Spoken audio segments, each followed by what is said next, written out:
बहुत समय बीत गया है काका, और हनुमान का कोई निशान नहीं है।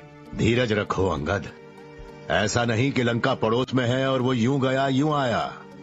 समय लगेगा। बढ़ते समय के साथ मेरी बेचैनी बढ़ रही है काका। हनुमान शेर की गुफा में अकेला गया है। लंका कदम कदम पर राक्षसों से खतरा, जिनसे बच भी गया तो रावण से कैसे बचेगा? ऐसे नरक से जीवित वापस लौटना। जो जगह देखी नहीं वो नर्क क्या स्वर्ग क्या। रावण का बसाया साम्राज्य नर्क के सिवाय और क्या होगा? देखते हैं। हाँ, बस इतना पक्का है कि वहां हनुमान को हर कदम फूंक फूंक कर रखना होगा। आगे जो भाग्य कहे।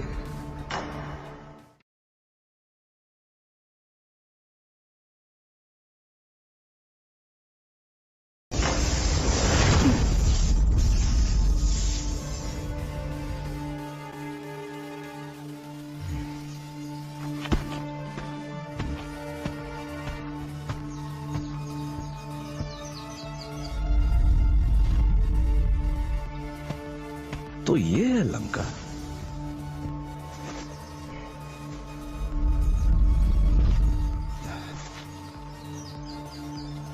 कहां है आप देवी सीता?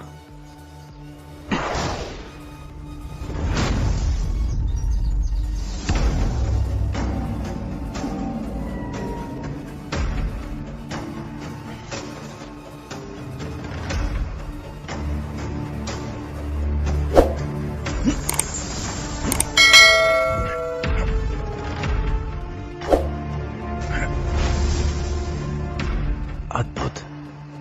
तो ये है लंका, अजूबों का शहर।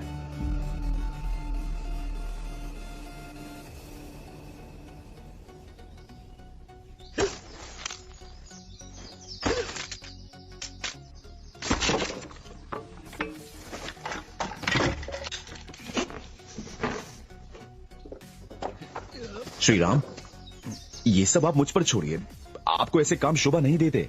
लाइए, दीजिए मुझे। रहने दो हनुमान, तुम्हारे महाराज ने लक्ष्मण और मुझे शरण देकर हम पर बड़ा उपकार किया है। अतिथि बनकर मैं उनका और अपना बोझ नहीं बढ़ाना चाहता। वैसे भी अपना काम इंसान को स्वयं करना चाहिए। पर महाराज तो चाहते थे कि आप उनके राजमहल में रहें। वो ठाठ आराम नरम बिछौने छोड़कर आप यहाँ इस काली अंधेरी गुफा के ठंडे फर्श पर क्यों? क्यों श्री राम? जब मेरी सीता कांटों की सेज पर हो तो मुझे नरम बिछौने पर नींद कैसे आ सकती है? और रही बात इस काली अंधेरी गुफा की, तो मेरे लिए इससे सुंदर कोई जगह नहीं। सुंदर? यहां तो पेड़ और पत्थर के अलावा कुछ है ही नहीं। जीवन के सही रंग देखने हो तो अपनी नजर नहीं, अपना नजरिया बदलो हनुमान। बोलो, जग भर के स्वर्ण महल, हीरे मोती जड़े कक्ष, इसके सामने क्या है? सृष्टि से बड़ा कोई निर्माता नहीं।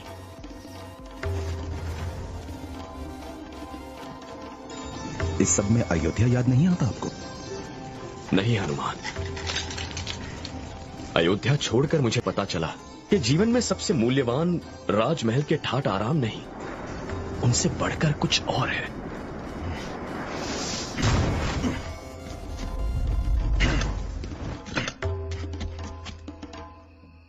रावण ने देवी सीता को अपने राजमहल में रखा होगा। रावण का महल कहाँ है? किसी से पूछूं या रहने दूं?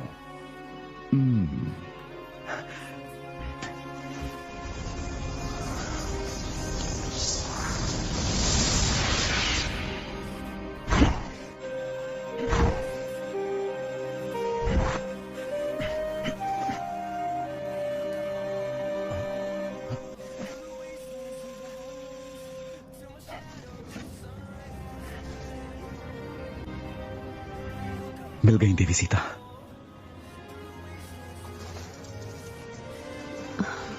क्या लगता है नेत्रा, इसे पहनकर उन्हें मैं कैसी लगूंगी? हाँ नेत्रा, नेत्रा, नेत्रा। आपने बुलाया महारानी जी? महाराज कहाँ हैं? महाराज? नहीं नहीं, ये देवी सीता नहीं है, कोई और है। पर कौन? महारानी जी, वो महाराज वो तो वहां गए थे सीता, राजकुमारी सीता के पास। मेरा संदेशा उन्हें मिला कि नहीं? जी, पर कोई उत्तर दिया नहीं उन्होंने। क्या वो सचमुच इतनी सुंदर है कि अपनी पत्नी को देखने के लिए वो उससे नजर भी नहीं हटा सकते?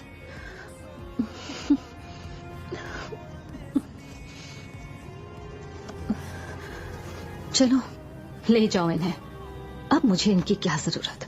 क्या करूं इनका महारानी जी? तुम्हारी जो बेटी है उसके ब्याह में देना उसे। इनका निखार किसी के तो पति को आकर्षित करे।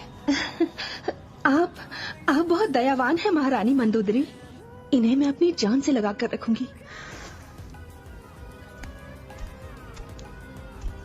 महाराज लौट आए तो? जी, वो लौट चुके हैं, अपने दरबार में हैं, अपने सारे सेनापति और सलाहकारों के बीच। छोटे राजकुमार को भी आते देखा मैंने। अक्षय,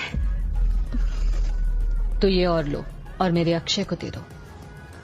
कहना कि इसे देख कम से कम माँ की याद तो आएगी उसे, वरना बाकी सब तो भूल चुके हैं मुझे।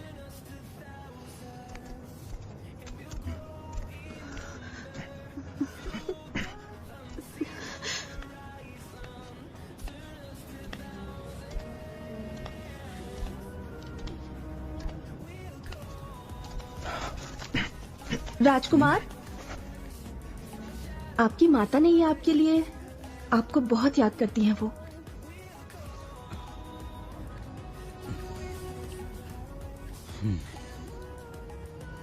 और मैं उनसे कहना मैं उनके पास आऊंगा पिताजी से मिलने के बाद।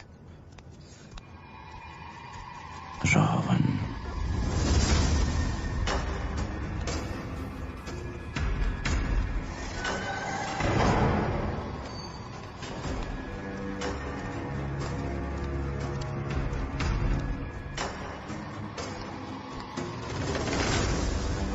चला गया।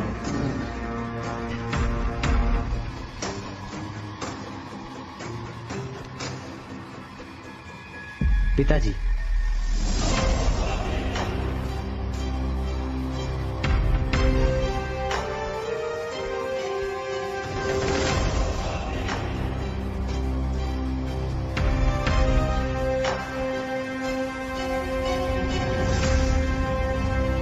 अक्षय, उठो मेरे पुत्र, अपने पिता के गले लगो।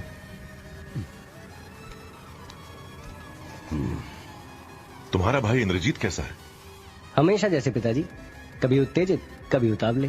पर आपको अपना प्यार और नमस्कार भेजा है भैया ने। बहुत प्रेम करते हैं आपसे, हम सबसे अधिक। इस बात की आशंका है मुझे, क्योंकि तुम भी। अब क्या? स्वामी, मार्कंडा के युद्ध को लेकर एक समाचार देना है आपको। यही कि हम विजयी हुए, एक और राज्य ने हमारे आगे घुटने टेक दिए। क्या किया जाए उनके बेड़ियों में जकड़े बंधक राजा राजकुमारों का? कितनी बार वही सवाल, और ऐसे इतरा के पूछते हैं कि बहुत बड़ा तीर मारा। कैसे दिन आ गए अक्षय, इन मरियल मनुष्यों के दड़बे जैसे राज्यों पर खड़े होकर छाती चौड़ी करना, ये भूल कर कि हम वो योद्धा हैं जिन्होंने एक समय पर स्वर्ग को रौंद कर उसे धरती से मिला दिया था।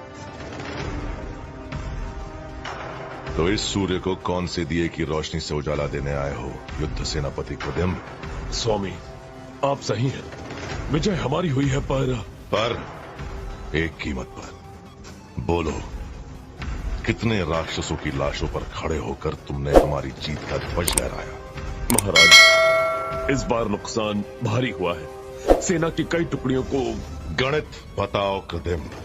जी, 4 टुकड़ियां भर सैनिक, लेकिन हमने उसका ऐसा बदला लिया कि मकरंद के आसपास के सारे राज्य हमसे मुकाबला करने से पहले 1000 बार सोचेंगे। उनके मर्दों के साथ पूरा शहर जला दिया हमने।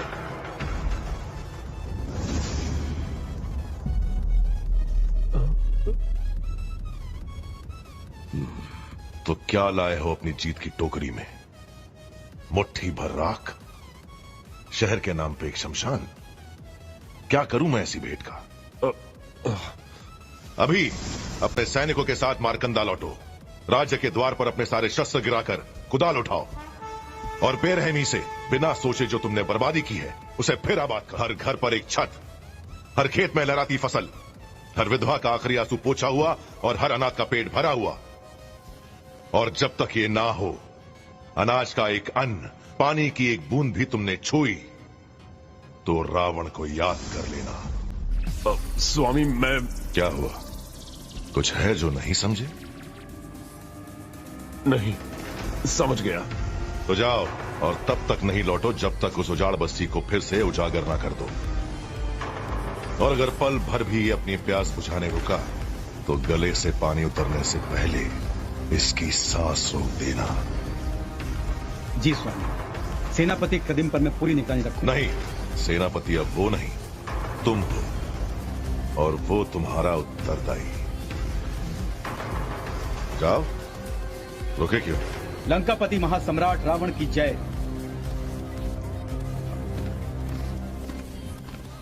पुत्र, क्या हुआ? किस संकोच में? पिताजी, क्या सेनापति ने वही नहीं किया जिसका आपने आदेश दिया था? एक राज्य हासिल करना था, जो कि उन्होंने किया। हासिल वही किया जाता है जो तुम्हारी हैसियत बढ़ाए अक्षय। एक बंजर वीरान राज्य और उसकी भूखी नंगी प्रजा मेरे किस काम की?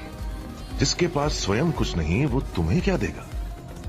इसलिए प्रजा को पहले योग्य बनाओ, उनकी हर आवश्यकता, हर आराम पूरा करो, ताकि बदले में वो तुम्हें वो दे सके जो तुम्हें चाहिए।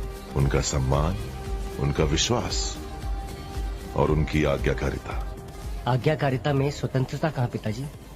ये प्रश्न भूख से मरते किसी बच्चे से पूछो कि क्या उसे खाली पेट मरने की स्वतंत्रता चाहिए, या मुझे समर्पित एक सुरक्षित भरपेट जीवन। और जिसके पेट में भूख नहीं, वो भला गुलाम क्यों बनना चाहेगा? गुलाम? अक्षय, अक्षय, हो सकता है कि एक दिन इस सिंहासन पर तुम विराजो। हाँ, तुम्हारे नियम अपने भाई से विपरीत होंगे, लेकिन अफसोस, अंजाम एक। मतलब?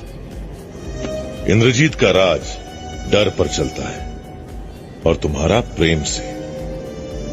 ये दोनों कमजोरियां हैं जिसका दाम तुम दोनों अपनी मौत से चुकाओगे।